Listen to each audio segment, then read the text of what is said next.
Good evening. Welcome to Fishing for Bees. It's July 2nd, about 6 o'clock in the afternoon. Overcast, low 70s.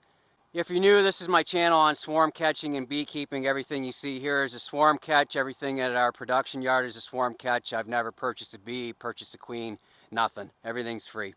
So if that's something that interests you, please like and subscribe. Today we're going to talk about whether late season swarm catches are worth your time.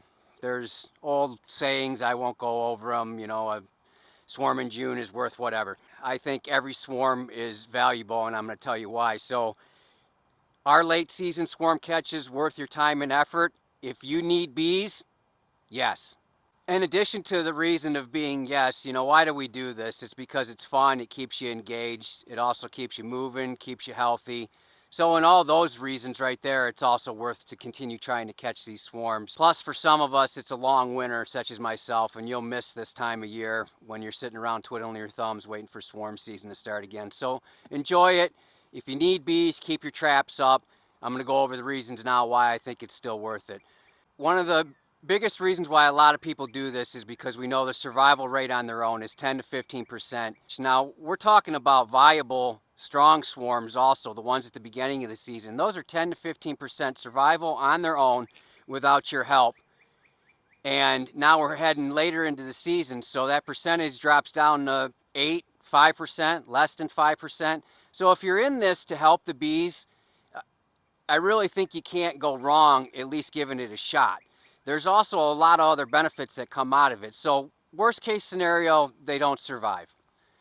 Well, they've drawn you comb to help you start swarm catching next year as far as some bait comb and drawn comb. Also, many colonies leave resources behind when they perish. So say they do perish, that's unfortunate, but you're still going to get drawn comb, you're still going to get resources. You're still going to have them living in a trap that now smells like bees, or I'm sorry, living in a colony that smells like bees, or a trap, which is already scented the best way possible from bees living in it. So there's a lot of factors of why, even if they die, it's still a good idea to try and catch them. Plus, if they survive, then you got survivor stock, and what more could you ask for than that? A late season swarm that actually survives the winter and comes out in the spring sounds like a good swarm to me. If you don't have bees and you catch a late season swarm, then you're going to get experience. You're going to get experience handling bees, keeping bees, and that you can't replace. Nothing like hands-on. YouTube's not going to replace it. Books aren't going to replace it. If you catch some bees, then you're thrown in the fire and you have to keep them. Experience alone is worth it, in my opinion. We're going to use this one as an example of the next things I'm going to talk about. So with late season swarm catches, of course, there's difficulties, and there's even more difficulties than when you catch them early in the spring and there's an abundant nectar flow and you don't have to feed them and everything is right there available for the bees for the next couple months. That's not the case right now, and you can be in some areas where the nectar flows over, it's not going to start again. In Michigan here, if we don't get the rain the month before, the goldenrod may not be that good, so there's some difficulties that come along with it. One of the biggest problems I've had with my late season swarm catches is the right number of frames. So whether you're running 5-frame equipment, 8-frame equipment, 10-frame equipment, you don't want to be caught in between. You don't want to be caught, in my case, in between 5 and 10 with 7 drawn out frames. These bottom boxes are going to be complete before I add this. But say they stop drawing comb and now I only got 2 frames in the middle and a big void on each side. 2 frames on one side, 1 on the other. That's a problem here in Michigan. Can they survive? Yes, they can survive. I had one last year, if you watch my channel, that was a 5 over 5 over 5, and I regretted all winter long that last box that I left on there that was about 2.5 frames and not even that much in reserves. It was really just a wasted space at the top. They survived. I believe that they were stressed. I believe that they struggled a little bit because of that open space, that space that they need to heat. There's no frames to hold on to, so they're not going to be up in that area, and if they are up in the area, there was only 2 frames for them to be on. So that's a problem. You don't want to be caught in between. So you have to decide on a realistic frame count of what you're going to go into winter. And all options are viable. 5 frames is viable, 8 frames is viable, 10 frames is viable. Where you get into a problem is when you're going to add a second box and they put on the brakes drawing of comb and you're stuck in between. So we're going to use this one as an example. This was caught at the end of May, so this is just about 7 weeks old. I believe it was a virgin queen, judging by the way they built up. I'm going to have Elena come over here and we'll show you the inside of it. So really calm. They seem to be really good. Of course, as soon as I say that, one of them comes out after the hive tool. This was our bait comb. These were the ones we gave them. When we were in here before, they weren't on this side right here. So that's great. Not only are they on this side, but the queen's on this side. So she's laid this up pretty well. But I'm going to show you some of the things that can be problematic when they put on the brakes, or when they decide that they're not going to build on certain frames anymore.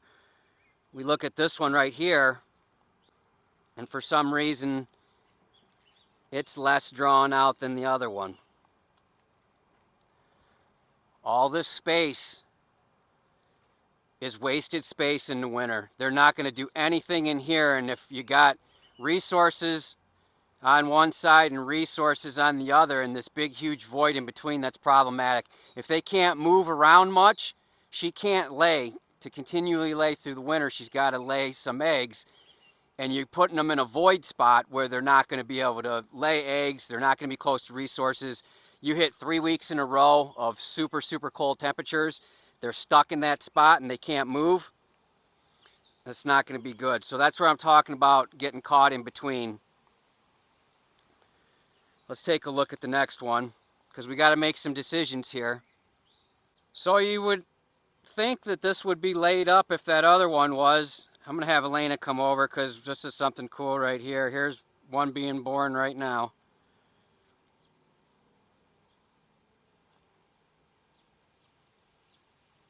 She's making good progress getting out of there. There we go. Come on, girl.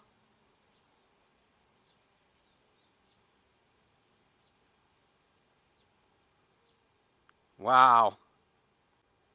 That's pretty cool. Look how small she is. Look at the color difference.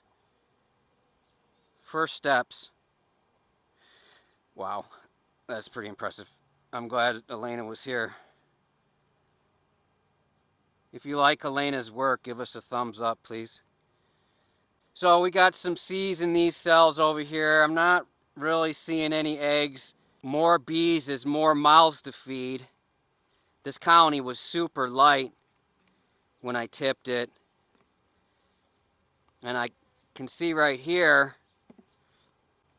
that there's going to be a ton of mouths to feed real soon.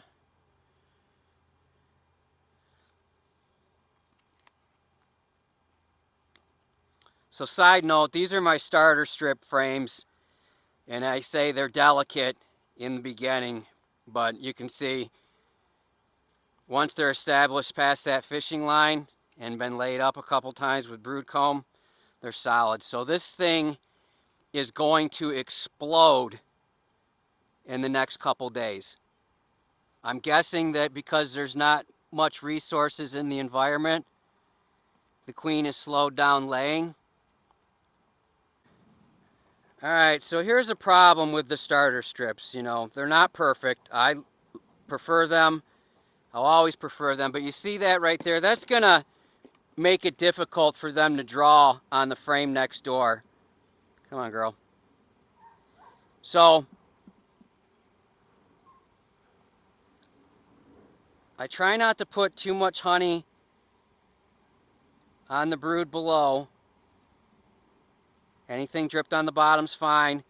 And then I'm going to take a peek over here.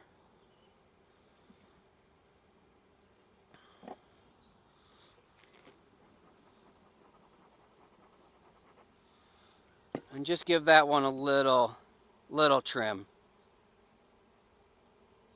There's not much going on below that one as far as brood, so there we go. You want to get the honey off. Don't put it on the outside of the colony. That's inviting ants and other bees. So that helps a little bit with this frame next to them. So back to the frame. So now, where are we at? We got to get another box drawn. I'd prefer them not go through winter in a 5-frame setup. So I have another box, and you have ways to help them. One of the things I do at the end of the year is any bait combs that I have left, I put back into a colony that needs it. I don't have to worry about storing it that way, and it's not going to do bees any good in storage, so you might as well give it back to them. You'll be able to, in the spring, find some more bait comb. Don't worry about it. I think it's safer inside here. And if it's a matter of whether your colony's going to survive or not, whether you give them a couple bait combs, then I think it's a no-brainer. So we got a bait comb here. This is ready to be laid up, right? This is brood comb perfect. Where do we want it? Right in the middle.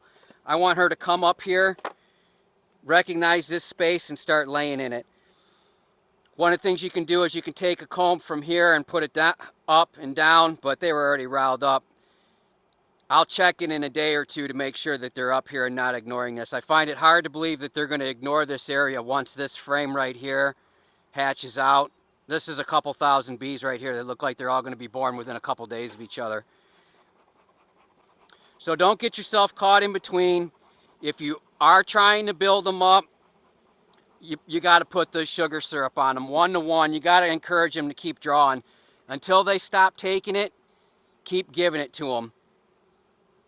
I don't know that I'm going to feed these today. I think I might need to feed them at some point, but I'm going to see how the nectar flow goes before I worry about it, because this is the last of the colonies, unless I catch another one, that needs frames or potentially needs frames. Everybody else is, for the most part, drawn out.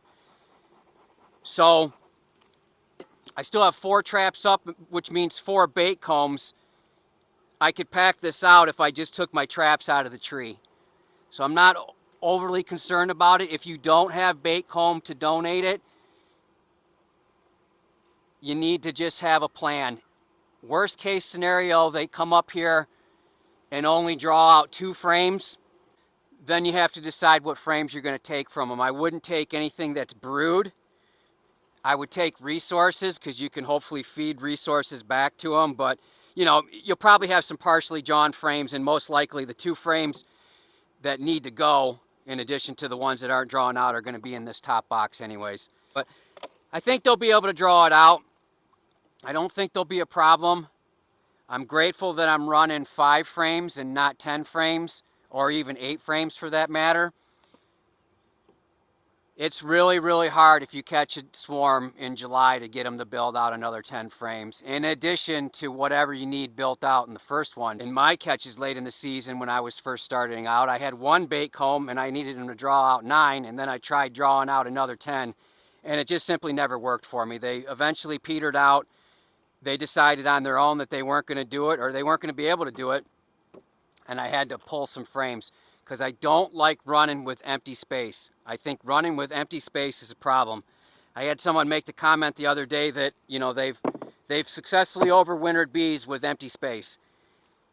I have also, but I'm trying to work on optimum health and less stress.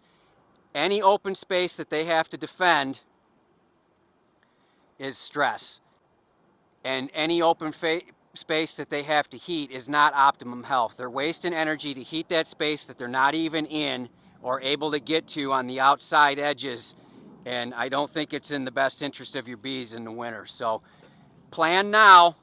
I know it sounds early, but many areas of the country you're not going to get many more frames drawn out, especially if you're not feeding. You got to feed if you're drawing frames here in Michigan. It's just not going to happen any other way. One of the other things I want to add is, and I contemplate this myself, so I would like to get to treatment free at some point. I'm just not there yet. I would like to get there at some point. I'd like to try it why not try it with a late season swarm catch? What do you have to lose?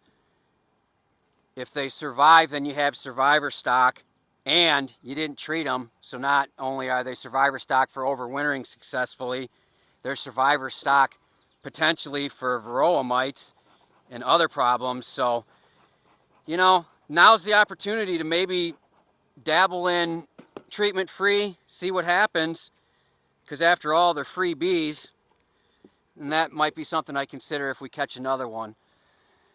So I appreciate you watching, and I hope your bees are well. Thank you.